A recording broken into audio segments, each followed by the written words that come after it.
Boy, oh boy, it matters who is the commander-in-chief, doesn't it? What a disaster, domestically and internationally. And could they have done a worse job on Afghanistan? Wait a minute. It's the most fantastic surrender in world history. The evacuation, 124,000 people are out. We only left behind several hundred, maybe a few thousand American citizens. Where'd they come up with this number 250? Not 257, not 248, 250 perfectly. Oh, 250. 15,000, then 13,000, then 11, then 9. We got 6,000 out. There's only 250 left, and everybody who wanted to get out got out. That is a lie. That is a disgusting, despicable lie. We know it. We've seen it and heard it on television ourselves. You can go on the internet and see people trying, and we're gonna talk about that too. This is one of the biggest disasters in American military history. And I would argue, as Colonel Richard Kemp, who was the commander of British forces in Afghanistan, said, this is the greatest blunder since the end of World War II. Remember the movie Private Ryan? Remember that movie? What did they send, a whole unit to get him? And many men died. That's the way it was. That's the way it used to be before Biden. But Biden created this entire scenario. He created the entire situation. We pulled the military first, then we're running around looking for citizens. We create what is basically Fort Kabul, or I call it the Alamo, where we're targeted, where there's no way we can really go on offense unless we bring the military back in, gives up our major air base, takes out our intel. They wonder why did the Afghan army fall? I don't understand. What happened? And then you have commentators in this country saying, oh, they never fought. Right, 50,000 of them died in 7 years. You know, they weren't all shot in the back. And they have apparently very, very good special forces. You know what the British are doing? I just read this today. All the special forces Afghans they've brought out, they're going to create a new unit within the British military. And they're going to have an Afghan unit. They're going to have an Afghan. You know how the French have the Foreign Legion and so forth? They're going to have an Afghan unit. That's how good they fight.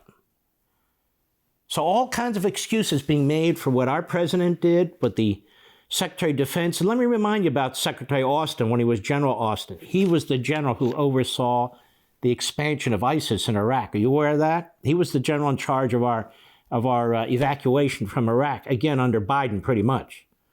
That's General Austin. So this isn't some major accomplishment. And then the other thing they do is they try and wrap their incompetence and their outrageous inhumanity in our troops. Well, if you don't agree with us, look at what our troops did. We're not talking about what our troops did. We're talking about what the fools did in the brass and what the fools did out of the White House and the Secretary of State and the National Security Advisor. That's what we're talking about. All right. Gold Star Father said Biden checked his watch. You've seen this over and over, but you haven't seen it here. Every time a flag-draped casket came out of the plane. I have said here before, I've said on the radio, I've said on Fox, this man is a cold-hearted old man.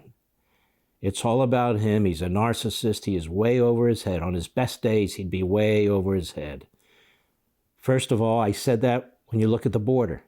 He didn't go to the border. He doesn't care what his policies are doing on the border. He doesn't care that over 30% of the women trying to get across are being raped or molested. The little girls and little boys are being molested too. That the virus is coming across the border with many of these people because they're not checked, and that you have MS-13, drug kingpins are sending their people in, and on and on and on. That border is overwhelmed. Do you know what, folks? Over 1 million illegal aliens have come into the country in his 7 months in office. And by the time the year is over, it's going to be 2.2 to 2.5 million illegal aliens. Illegal aliens, most of whom we know nothing about. Almost none of whom have been tested for the virus. While he's going after DeSantis in Florida and his media hacks doing the same thing. And he's going after Abbott in Texas and his media hacks doing the same thing. And these media hacks, they're not going to the southern border. And I said then, and even before, this is a cold-blooded man. He doesn't give a damn what his policies are doing. Now look in Afghanistan.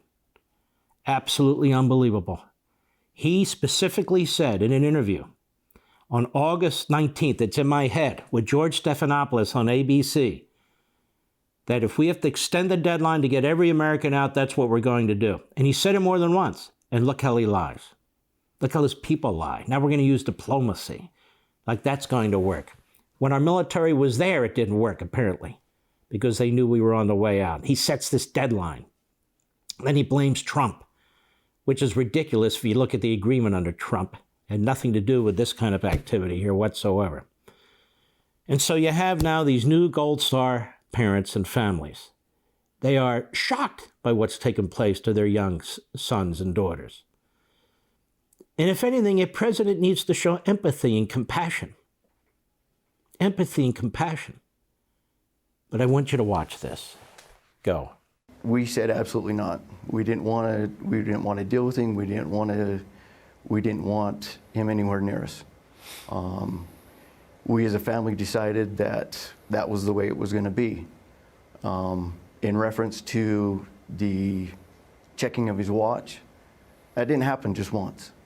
That happened on every single one that came out of that airplane. It happened on every single one of them. They would release the salute, and he looked down at his watch on every last one, all 13. He looked down at his watch. And as a father, you know, seeing that and the disrespect and hearing from his former leaders, one of his master sergeants said exactly what you just said, that this was avoidable, that they left them over there, they had them over there and let them down. And that we can't have that. It can't happen ever again. He's looking at his watch every time. What the hell for? And then others have talked about when they met with him. He kept talking about his son, Bo. Never brought up their sons or daughters. And the pregnant wife of one of the younger Marines who was murdered, he was 20. She was pregnant. He was supposed to go home on September 15th. And she said he kept talking about Bo. Never mentioned her husband once. Now, understand that Bo Biden was actually a good man. Bo Biden was a judge advocate in the military. But Bo Biden didn't die in combat. He didn't die in the uniform. He died of a horrific brain tumor, cancer, brain cancer, which is horrible enough. But that has nothing to do with this. And to keep bringing up your son when their sons and daughters have just literally died is simply unacceptable. To keep looking at your watch throughout the entire process, you got to be cold, man. You really have to be cold to conduct yourself this way, and he is. And he is heartless. For more, sign up for Levin TV.